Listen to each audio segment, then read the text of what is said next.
Kedengaranlah kepada Yakub anak-anak Laban berkata demikian. Yakub telah mengambil segala harta milik ayah kita, dan dari harta itulah ia membangun segala kekayaannya. Lagi kelihatan kepada Yakub dari muka Laban, bahwa Laban tidak lagi seperti yang sudah-sudah. Lalu berfirmanlah Tuhan kepada Yakub, "Pulanglah ke negeri nenek moyangmu dan kepada kaummu, dan aku akan menyertai engkau." Sesudah itu Yakub menyuruh memanggil Rahel dan Lea untuk datang ke padang. Lalu ia berkata kepada mereka, "Telah kulihat dari muka ayahmu, bahwa ia tidak lagi seperti yang sudah-sudah kepadaku. Juga kamu sendiri tahu, bahwa aku telah bekerja sekuat-kuatku pada ayahmu. Tetapi ayahmu telah berlaku curang kepadaku dan telah 10 kali mengubah upahku. Tetapi Allah tidak membiarkan dia berbuat jahat kepadaku. Apabila ia berkata, 'Yang berbintik-bintiklah akan menjadi upahmu,' maka segala kambing domba itu beroleh anak yang berbintik-bintik. Dan apabila ia berkata, 'Yang bercoreng-corenglah akan menjadi upahmu,' maka segala kambing domba itu beroleh anak yang bercoreng-coreng. Demikian Allah mengambil ternak ayahmu dan memberikannya kepadaku. Pada suatu kali pada masa kambing domba itu suka berkelamin, maka aku bermimpi dan melihat bahwa jantan-jantan yang menjantai kambing domba itu bercoreng-coreng, berbintik-bintik dan berbelang-belang. 'Yakub, ya Tuhan.' Lalu ia berfirman, 'Angkatlah kupernya, bahwa segala jantan yang menjantani kambing domba itu bercoreng-coreng, berbintik-bintik dan berbelang-belang. Sebab telah kulihat semua yang dilakukan oleh Laban itu kepadamu. Akulah Allah yang di Betel itu.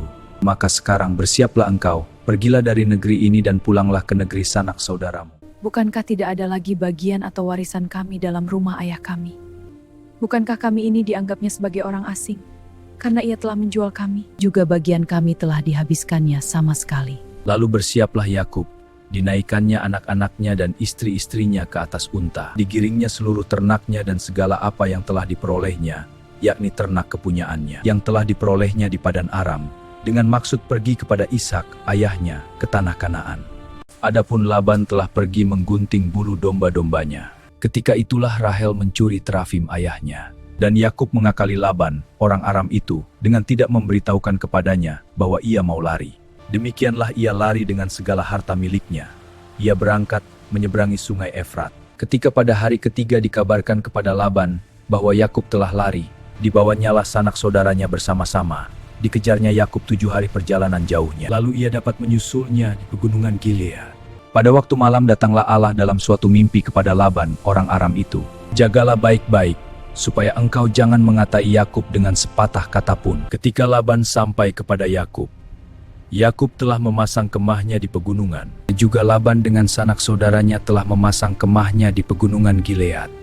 Berkatalah Laban kepada Yakub, "Apakah yang kau perbuat ini? Maka engkau mengakali aku dan mengangkat anak-anakku perempuan sebagai orang tawanan. Mengapa engkau tidak memberitahu kepada supaya aku menghantarkan engkau dengan sukacita dan nyanyian dengan rebana dan kecapi? Aku ini berkuasa untuk berbuat jahat kepadamu.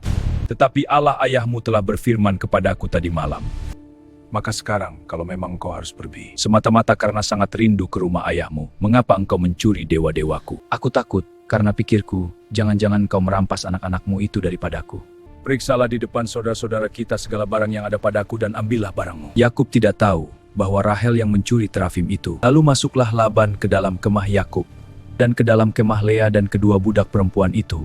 Setelah keluar dari kemah Lea, ia masuk ke dalam kemah Rahel. Tetapi Rahel telah mengambil terafim itu dan memasukkannya ke dalam pelana untanya. Laban menggeledah seluruh kemah itu, tetapi terafim itu tidak ditemuinya. Lalu hati Yakub panas dan ia bertengkar dengan Laban. Ia berkata kepada Laban, "Apakah kesalahanku, apakah dosaku? Maka engkau memburu aku sehebat itu. Engkau telah menggeledah segala barangku. Sekarang apakah yang kau temui dari segala barang rumahmu?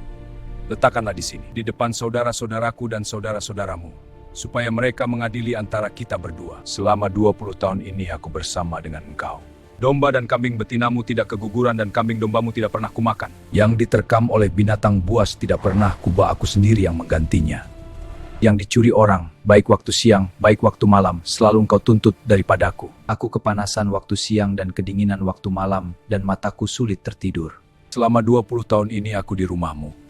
Aku telah bekerja padamu 14 tahun lamanya, dan 6 tahun untuk mendapat ternakmu, dan engkau telah 10 kali mengubah upahku. Seandainya Allah ayahku Allah Abraham dan yang disegani oleh Ishak tidak menyertai aku. Tentulah engkau sekarang membiarkan aku pergi dengan tangan hampa. Tetapi kesengsaraanku dan jerih payahku telah diperhatikan Allah. Dan ia telah menjatuhkan putusan tadi malam. Perempuan-perempuan ini anakku dan anak-anak lelaki ini cucuku dan ternak ini ternakku. Bahkan segala yang kau lihat di sini adalah milikku. Jadi apakah yang dapat kuperbuat sekarang kepada anak-anakku ini?